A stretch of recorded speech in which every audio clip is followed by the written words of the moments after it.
dan, ki ga je naredil Gospod.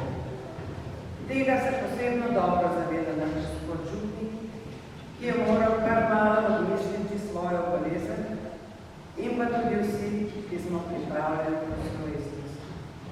Psalmist pa pravi naprej, radujmo se in veselimo. In gospodčutnik, celo parno občestvo se veseli z vami. Slovesnost bi bila v drugačnih okoliščinah malo drugačna. To, da sveta naša ostaja enaka. Naša prošnja k Bogu, da nam nakloni milosti. Teh pa bomo deležni ne, če so naša srca za to pripravljena, zato primislimo svoje grehe in napake in se jih upesajmo.